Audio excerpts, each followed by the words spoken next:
Irmãos e irmãs, a paz do Senhor. Salmo 46.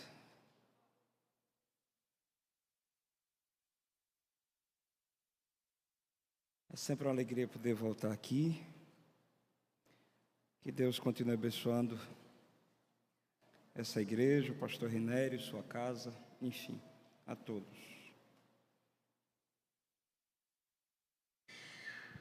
Salmo 46. Meus irmãos, permissão. Eu não me acostumei a falar com máscara. Mesmo que você conheça de qual o Salmo 46, seria interessante você nos acompanhar na leitura. Deus é o nosso refúgio e fortaleza, socorro bem presente nas tribulações.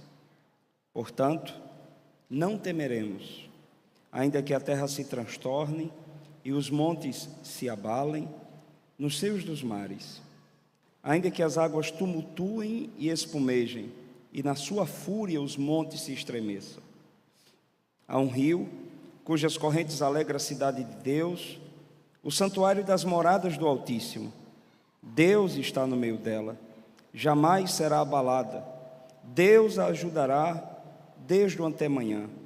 Bramam nações, reinos se abalam, ele faz ouvir a sua voz e a terra se dissolve.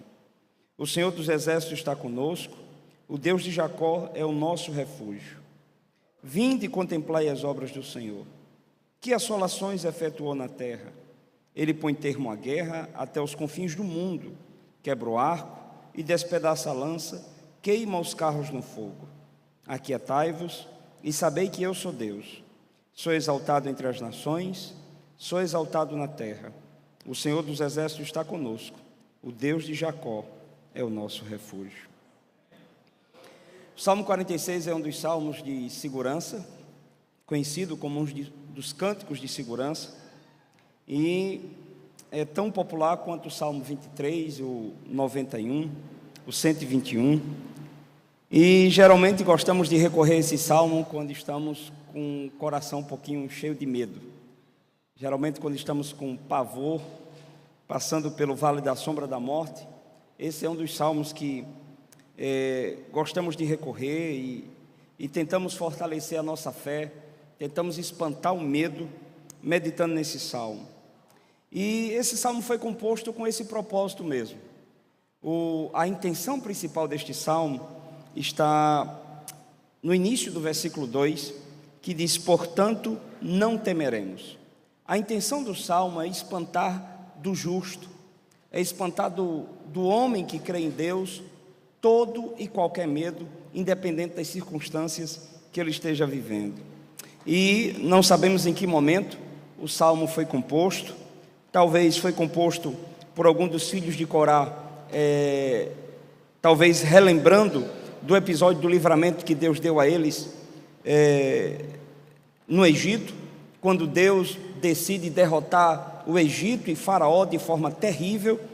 Talvez tenha sido composto também quando Jerusalém foi cercada, pelo exército assírio, a mando de Senaqueribe. Foi um dos momentos mais angustiantes para a cidade de Jerusalém, conhecida como Cidade de Deus. Na época, quem era o rei em Judá era o rei Ezequias, e Senaqueribe veio, cercou a cidade, e de forma milagrosa, Deus envia o anjo, mata 185 mil soldados, e aí Judá, sem precisar lutar, Jerusalém, sem precisar lutar, se vê livre dos seus inimigos. Ou talvez tenha sido composto no momento em que os amonitas e moabitas, irritados contra Israel, ameaça varrer do mapa a nação de Israel, e Deus, de forma milagrosa também, acaba provocando uma inimizade entre amonitas e moabitas, e essas duas nações estavam em montes, e enquanto Israel vai passando cantando no meio do vale, essas duas nações começam a brigar e se autodestrói, e mais uma vez Deus livra o povo sem o povo precisar de lutar. Enfim, não sabemos em que momento esse salmo foi composto, mas com certeza foi em um momento, ou em um desses 3 momentos que citamos aqui, ou em um momento semelhante, que trouxe ao povo, ao coração do povo, grande pavor, grande medo. E aqui, a intenção do salmista ao compor esse canto é revelar Deus em sua soberania. E podemos dividir esse salmo em 3 partes, assim como de verdade ele é dividido em 3 estrofes. Do verso 1 ao verso 3, o salmista tenta apresentar quem é Deus. Do verso 4 ao verso 7, ele tenta mostrar aonde Deus está. E do verso 8 por diante, ele tenta mostrar o que é que Deus pode fazer a favor daqueles que nele crêem.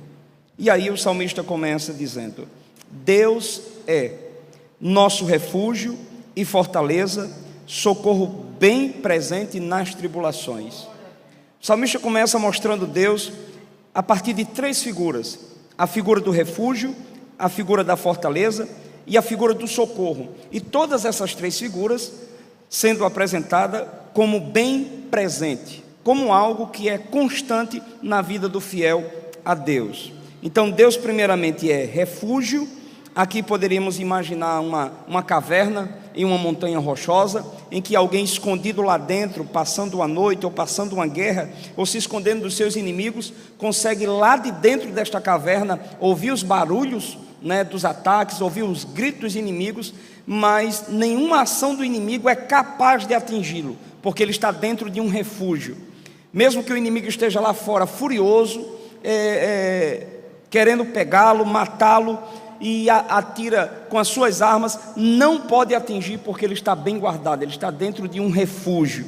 E aqui, de forma mais clara, não sei se os irmãos lembram, assistindo algumas vezes aí o jornal, e nesses países onde há guerra, de vez em quando a ONU chega e estabelece lá uma faixa de segurança. E nessa faixa de segurança ficam as pessoas, os refugiados, etc. e tal. Então a guerra pode rolar em todos os lugares, mas nessa faixa de segurança é proibido qualquer nação atingir. Então quem está naquela faixa de segurança pode andar tranquilamente, ainda que os inimigos fora dessa faixa planejem o mal, usem as suas armas. Nenhuma arma, nenhum ataque tem permissão de entrar nessa faixa de segurança. Então Deus seria mais ou menos isso, uma faixa de segurança que nos protege de todo o mal que nós não conseguimos ver. Estamos guardados. Irmãos, só Deus sabe os livramentos que Deus nos dá todos os dias. Paulo diz que nós somos reputados como ovelhas para o matadouro, isso todos os dias. Todos os dias, ataques que não vemos, inimigos perigosos que não vemos, livramentos que não vemos, e nada disso nos atinge, porque nós estamos em Deus, e Deus é o nosso refúgio. E Ele é refúgio no sentido de nos livrar de coisas que nós não vemos.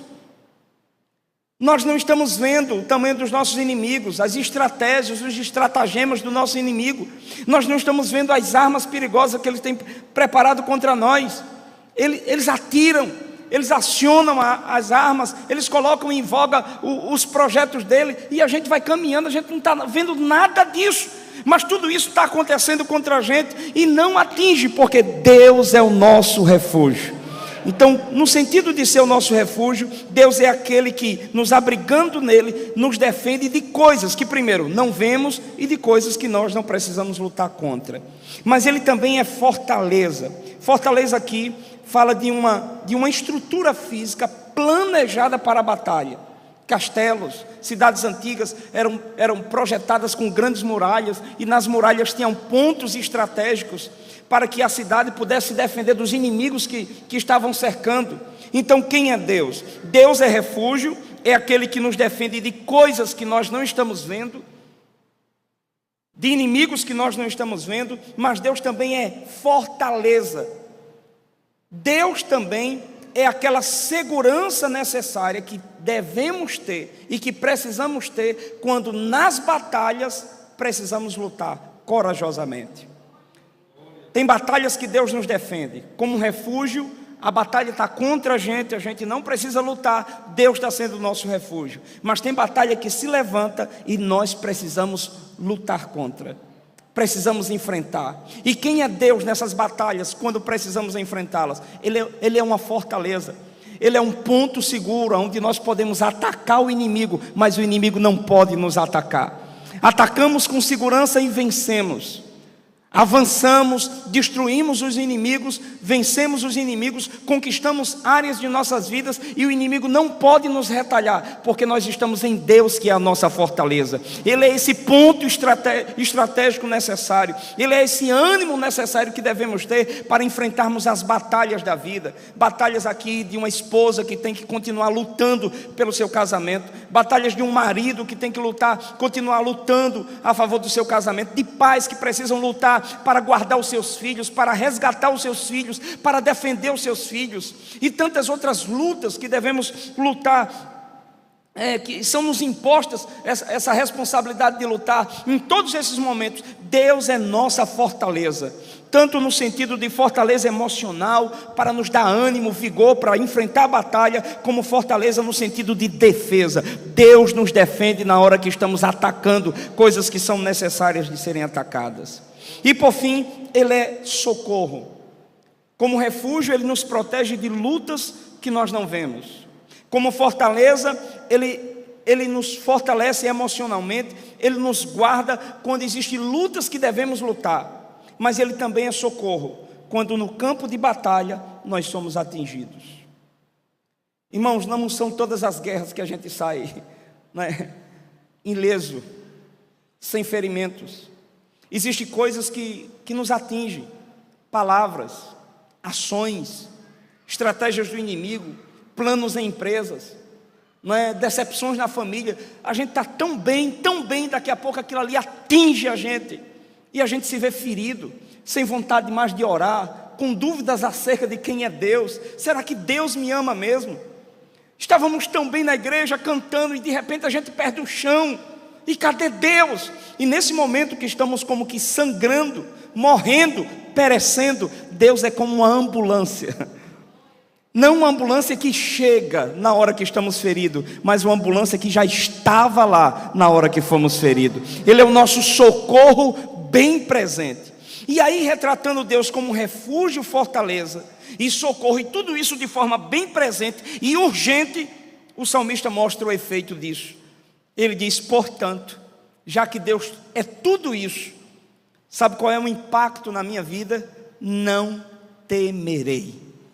Eu não vou ter medo. E aqui ele retrata Deus em situações comuns da vida, de ataques, de lutas, de ferimentos.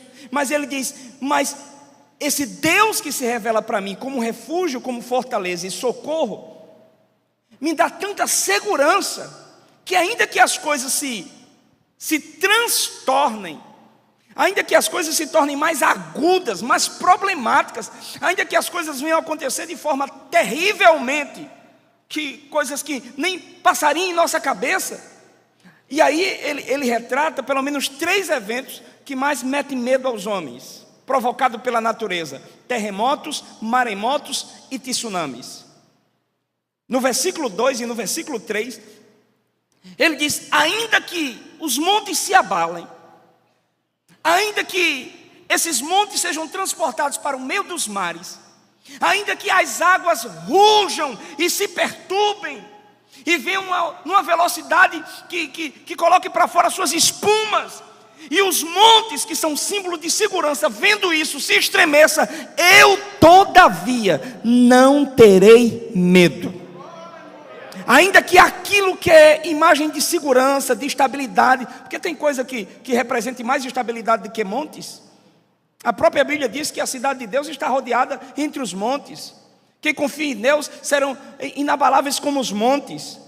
E o salmista aqui está usando um exagero de linguagem, dizendo: ainda que a terra se transtorne de tal forma que até os montes venham ter medo, eu não vou ter medo, porque eu sei quem é meu Deus. Ele é refúgio, é fortaleza, é socorro bem presente. Então, primeiro aqui ele retrata quem é Deus. E aí, sabendo quem é este Deus, ele é tomado de uma segurança, de uma confiança. Confiança mesmo que causa inveja até nos montes, que quando vê a fúria dos mares, começa a estremecer de medo.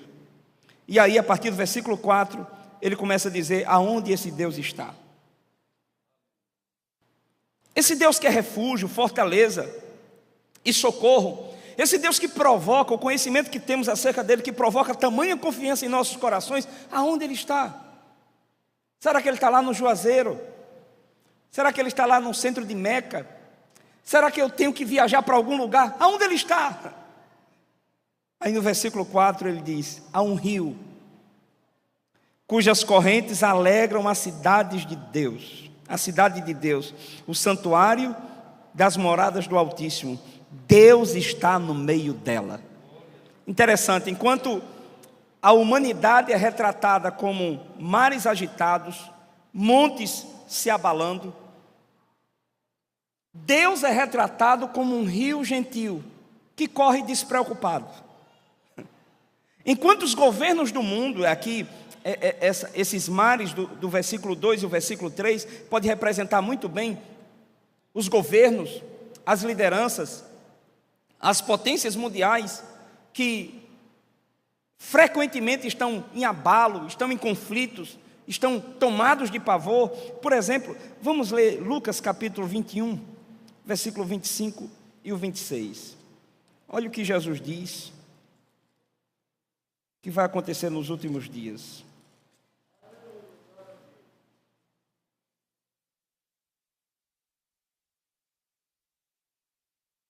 Lucas 21, 25 e 26. Haverá sinais no sol, na lua, nas estrelas, sobre a terra, angústia entre as nações e em perplexidade, por causa do bramido do mar e das ondas.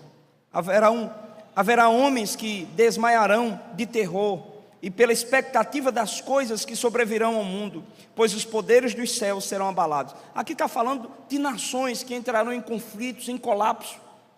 É comum as nações ser tomadas de medo pela agitação política, por eventos naturais, por catástrofes.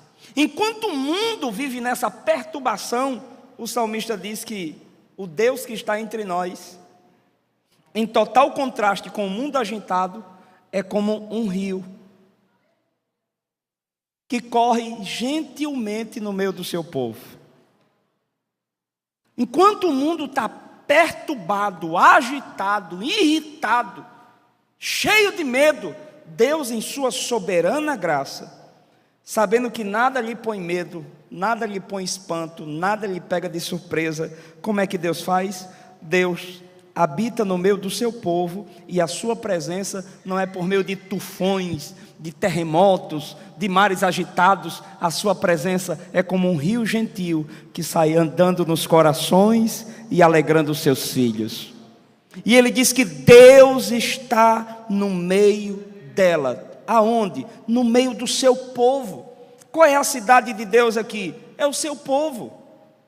Jerusalém, na época do rei Ezequias, feito por ele mesmo, ele fez alguns aquedutos, né? Ele trouxe a água de fora da cidade, das fontes de fora, e colocou por baixo, né? Por meio de rochas. Foi um trabalho muito, muito grande, e ele colocou essas águas para andar dentro de Jerusalém. Diferente da maioria das capitais do mundo, que tinha os seus próprios rios e grandes rios, Jerusalém tinha apenas veias de água passando por dentro. Mas diferente dos rios poluídos das nações, com águas agitadas, não é? Dos mares que essas nações faziam fronteiras, dentro da cidade de Deus, Deus era semelhante àqueles filetes de água que passava tranquilamente, fazendo um barulho, sabe, confortante. Você já viu um barulho de uma nascente de água, de um riacho cair? Não é gostoso? Tem gente que para dormir, para estudar, baixa o som, né, dessas águas, né, de uma goteira caindo, de água caindo na goteira, digo, aquela coisa tranquila que provoca paz. Quem é Deus? Deus é isso. O barulho da presença de Deus provoca doçura na alma, provoca paz. Aonde Deus está, a paz.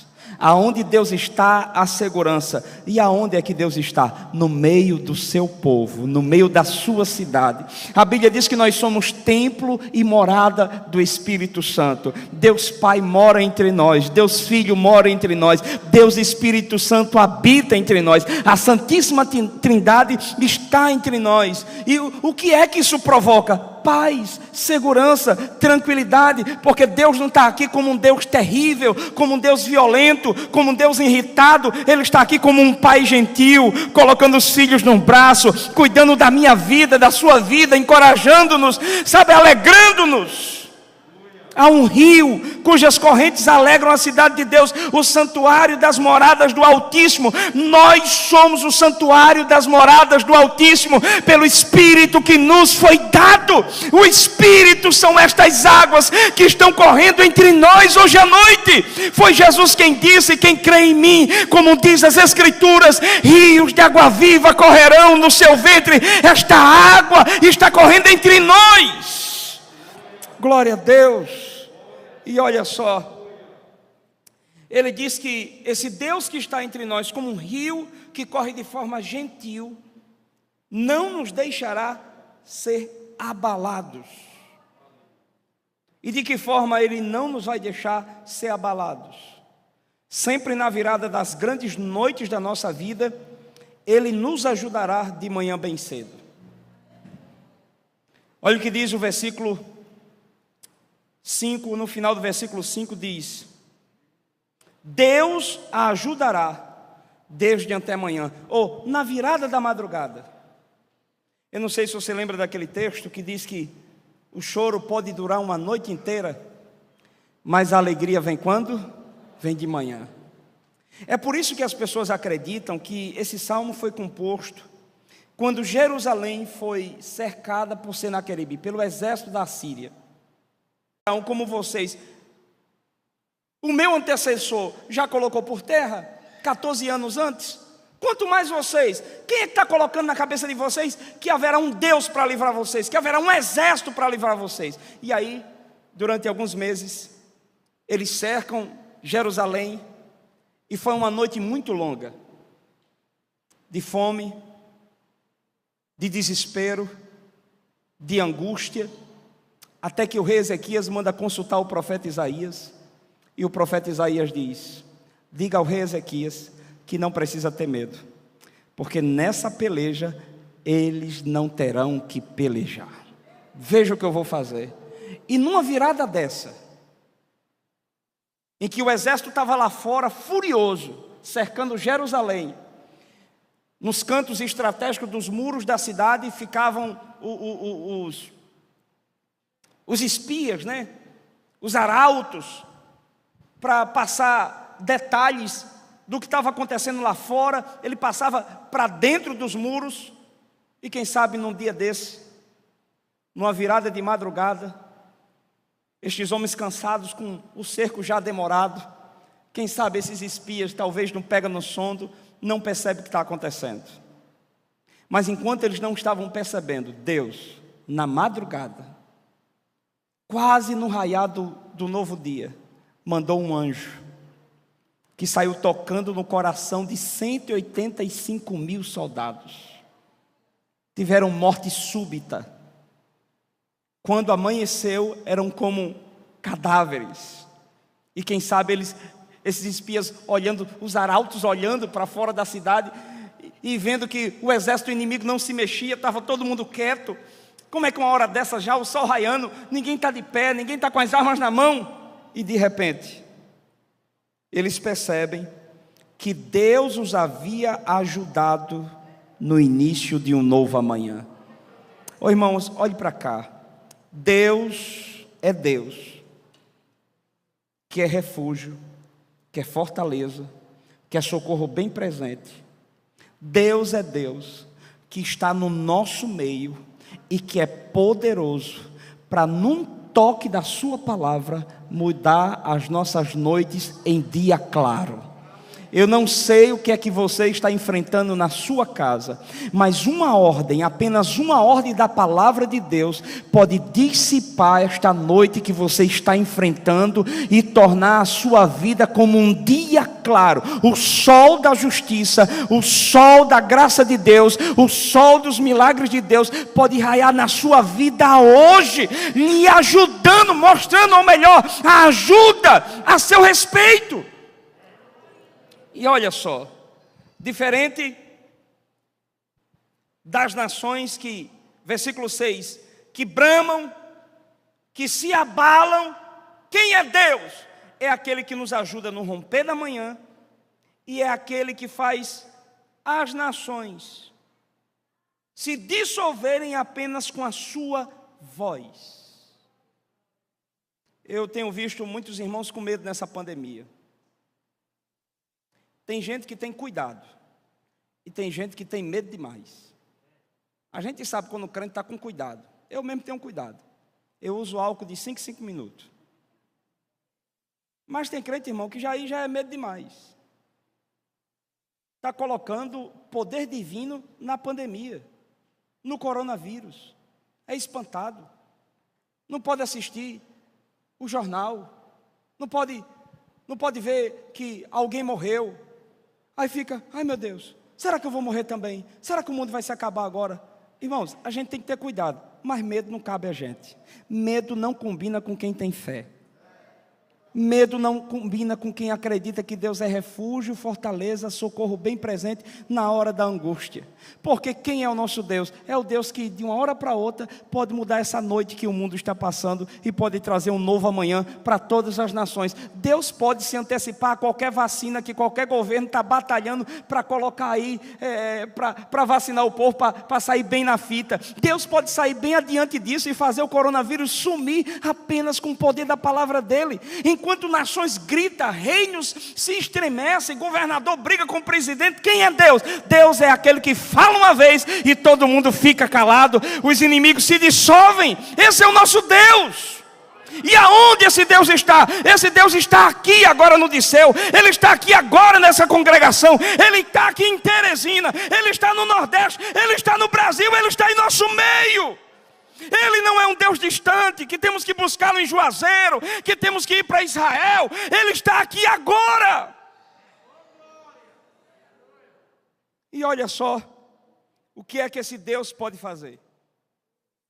Versículo 8, para a gente concluir. Vinde e contemplai as obras do Senhor, que assolações efetuou na terra. Ele põe termo à guerra até os confins do mundo, quebra o arco, corta a lança, quebra o arco e despedaça a lança e queima os carros no fogo. Aquietai-vos e sabei que eu sou Deus. Sou exaltado entre as nações, sou exaltado na terra. Olhe para cá. Vamos começar de trás para frente, do verso 10 ao verso 8. O salmista está gritando, usando aqui a voz do próprio Deus. Deus primeiramente dando um recado aos inimigos. Que insistência é essa de vocês lutarem contra mim? Parem de lutar contra mim. Vocês não vencem. Lembra do episódio de Faraó? Eu matei Faraó e todo o seu exército. Lembra do episódio de Senaqueribe? Eu matei Senaqueribe e 185 mil homens do seu exército. Lembra dos amonitas e moabitas? Eu coloquei em retirada, vieram por um caminho, por 7 voltaram. É como se Deus estivesse trazendo à memória todas as vitórias dele. E o inimigo continua agindo contra o santo de Deus, contra Cristo, contra a igreja.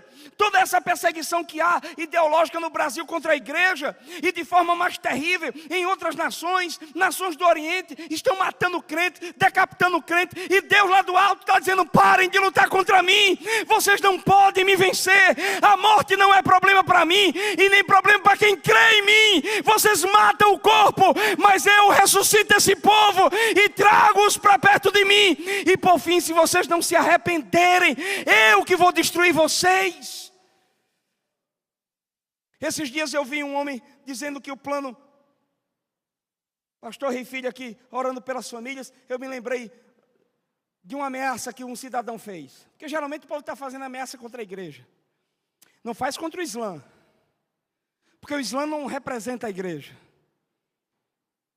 não faz contra os terroristas aí, os grupos terroristas como Boko Haram e outros, mas contra a igreja fazem ameaça, porque nós somos os representantes de Deus na terra, nós somos o corpo de Cristo na terra, e eles têm ódio de Cristo, e como atacar Cristo? Subindo ao céu eles não conseguem, então eles atacam o corpo aqui embaixo. E eu me lembro de uma ameaça que disseram assim: mas claro que a gente quer destruir a família. Porque a família é uma expressão clara do amor de Deus, da graça de Deus. E esse amor representado por meio de Cristo Jesus, apresentado, revelado por meio de Cristo Jesus. Então, eles atacam. E qual é o recado de Deus para esse povo? Parem de lutar contra mim. Vocês não ganham nunca. Vocês tentam. E esse é um recado de orientação. Parem de lutar, porque vocês não ganham. E parem de lutar. E venham para o lado de cá. Parem de lutar e ao invés de receber minha ira, receba minha graça. Por isso que você fica perguntando, por que Deus não pega essa turma que explode cristãos, que mata cristão, que toca fogo em igreja? Por que Deus não pega e mata logo esse povo? Porque Deus no seu juízo, adiante do seu juízo, a sua misericórdia e a sua graça. Ele quer que esse povo pare de lutar contra ele e venha para o lado dele. Quem é esse Deus? É o Deus que está dando recado às nações, que parem de lutar contra ele, porque ele sabe desmontar a guerra. E como é que Deus desmonta a guerra? Destruindo a arma dos inimigos. Ele quebra o arco, despedaça a lança, queima os carros no fogo. Tirando as armas dos inimigos, eles vão ter como lutar? Não tem. Deus sabe. Irmãos, olhe para cá. Abrir um parênteses aqui, a gente é pentecostal, tem que entregar esses fax que Jesus manda na hora, né? Olhe para... Glória a Jesus. Se eu tivesse no culto mais de manto, eu dizia: recebi um manto agora de Jeová, né? Mas olha, deixa eu dizer uma coisa a você. Deus sabe como desmontar a guerra. E a melhor coisa que Deus faz para desmontar uma guerra é tirar as armas do inimigo que estava apontada para você e para a sua casa. Você não precisa ter medo e nem precisa pedir a morte do inimigo. Eu já vi várias pessoas dizendo: eu estou esperando fulano porque eu tenho uma carta na manga. Alguém sempre tem uma arma, né? Alguma coisa escondida para atingir a sua casa, a sua vida, a sua família. Sabe o que Deus faz? Deus pega essa carta na manga, toca fogo. Deus quebra o arco, corta a lança, queima carro no fogo, deixa o inimigo desarmado e ele não tem mais como lhe atingir. Deus sabe colocar fim a uma briga. Deus sabe colocar fim a uma contenda. Deus sabe pôr fim às guerras até os confins da terra. E sabe como é que Deus faz isso? Provocando assolações, dissolvendo reinos e governos, como diz o versículo 8. Então olha o que o salmista diz. Ele diz: quem Deus é, e o que Deus é provoca confiança. Ele diz que esse Deus que é refúgio, fortaleza, socorro bem presente e provoca confiança no seu coração, está no meio do seu povo, está na cidade dele, na sua santa cidade. E o que esse Deus pode fazer, resumindo, é acabar com guerras. E é isso que ele vai fazer no final. Ele enviou Jesus, o príncipe da paz, morreu na cruz. E quando Cristo morre na cruz, ele termina um tipo de guerra. A guerra que nós tínhamos com Deus. Éramos inimigos de Deus, mas nós que estávamos longe fomos aproximados pelo sangue da cruz. Fomos reconciliados com Deus, entre eu e Deus agora a paz. Não somente essa guerra ele terminou, mas a guerra que havia entre mim e os meus pares. Esse mesmo sangue tirou essa guerra, provocou paz, aproximou pessoas de várias tribos, línguas e nações e tornou essas pessoas em um só povo. E por fim, sabe o que Deus vai fazer? Vai acabar com o restante de todas as demais guerras. O reino de Deus vai ser implantado completamente, cabalmente, e todas as nações serão entregues ao Deus e Pai, por meio de Cristo Jesus. É Cristo que, como rei, governará sobre todas as nações. E aí no versículo 11 ele termina dizendo quem é esse Deus. Sabe quem é? Ele é o Senhor dos exércitos. Os exércitos naturais, espirituais, a sua santa igreja, todos os exércitos obedecem ao comando de Deus. Você não precisa ter medo, porque até os demônios, quando Deus quer, trabalha a favor do reino dos céus. Todos os exércitos, exércitos de gafanhotos, de escorpiões, exército de nações, todos trabalham a favor de Deus. Ele é o Senhor dos exércitos. E esse Senhor dos Exércitos, de forma humilde e generosa, ele se apresenta como o Deus de Jacó, que é o nosso refúgio. Interessante, ele podia se apresentar aqui como o Deus de Abraão, que foi melhor que Jacó. O Deus de Isaac, que foi melhor que Jacó.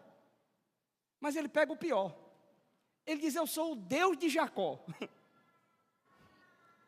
O Deus dos que aparentemente não poderiam dar certo, mas vão dar certo, porque eu sou o Deus deles. E eles não vão dar certo porque eles têm capacidade, eu quero. Eles vão dar certo porque eu quero que eles deem certo. Porque aquele que em vós começou a boa obra, a aperfeiçoará até o dia de Cristo. Oh, glória a Deus, irmãos!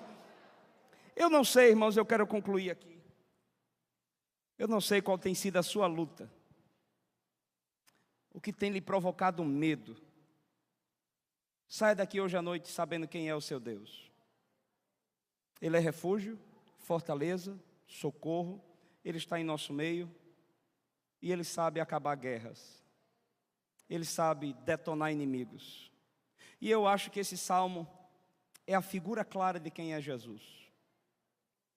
Jesus é a pessoa desse salmo. Jesus é o nosso refúgio. Jesus é a nossa cidade refúgio. Jesus é a nossa fortaleza. Jesus é o socorro pronto, presente na hora das tribulações. Por quem você grita? Quando você está desesperado, por quem você grita? E quem é que chega imediatamente, antes do seu pai, da sua mãe, dos seus tios, antes de pessoas que são mais próximas? Quem é que chega primeiro? Jesus. E Jesus, com o seu sangue, tornou você a habitação dele. E você não precisa ter medo, porque você não é mais destinado ao juízo. Você não está destinado àquele momento do grande Armagedon, da grande tribulação. Nós estamos destinados à vida eterna. Deus acabou todas as guerras, sabe, a nosso favor. Jesus fez isso. E esse Jesus é o Senhor dos Exércitos. Ele é o Deus de Jacó, de pessoas fracas como eu e com você. Como eu e como você. E nessa noite Ele vai lhe ajudar naquilo que você está precisando. O sangue dele vertido na cruz, o seu corpo despedaçado, é a prova que Ele vai lhe ajudar naquilo que você está precisando. Cante hoje, como Lutero tantas vezes cantou, como tantos homens cantaram este Salmo 46. Cante esse salmo, que é a canção da santa confiança. Quando o inimigo quiser lhe pôr medo, trancar dentro de casa, quando quiser lhe pôr terror, com medo da morte, com medo do inferno, com medo do juízo, com medo do diabo, quando ele começar a colocar esses medos no seu coração, olhe para o alto e diga: Deus é o meu refúgio e fortaleza, socorro bem presente na hora das tribulações. Por isso eu não vou ter medo. Amém? Que Deus em Cristo continue abençoando vocês. Quem está com medo, diga amém. Meu Deus do céu, glória a Jesus. Mas daqui para terminar o culto, esse medo vai embora. Vamos orar, vamos ficar em pé? Vamos orar? Meu Deus.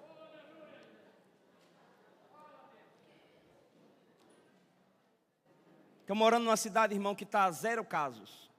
Chegamos a 8. Foi 8, foi o máximo, não foi? E agora zerou de novo. Glória a Jesus de Nazaré. E esses dias eu fiz um anúncio para fazer a festinha das crianças. Eu digo: eu vou anunciar, porque senão as crianças não vêm. Estão tudo com medo. Eu digo: vai vir umas 100 quando eu anunciar. Irmão, apareceu umas 500 pessoas na rua. Misericórdia. E aí eu nem publiquei tudo para o povo não ficar me condenando, né? Mas aí, na hora daquele evento, eu disse: Maiara, vamos botar esse povo para fora. Vamos dar logo os pão que eles têm que receber, biscoito, essas coisas que a gente deu tudinho, para o povo ir embora, que é muita gente aqui. E me bateu aquela sensação de medo do que poderia vir depois daquilo ali. Mas aí, foi na época que eu estou estudando o Salmo 46, eu me lembrei do Salmo 46. Eu digo: Jesus, tu vai pegar o coronavírus, vai tocar fogo nesse infeliz, ele não vai entrar aqui em Algodão de Jandaíra. Glória a Jesus de Nazaré. Amém, irmão? Então, faça isso também. Toda vez que aparecer o medo, lembre que o seu Deus é o Deus do Salmo 46. É o Senhor Jesus Cristo, é aquele que está conosco, é aquele que morreu por nós na cruz do Calvário. Curva a sua cabeça. Senhor Deus e Pai, muito obrigado por Tua graça, por Tua misericórdia. Muito obrigado, Senhor, pela oportunidade que nos dás, Pai, de mais um dia vivermos para o louvor de Tua glória.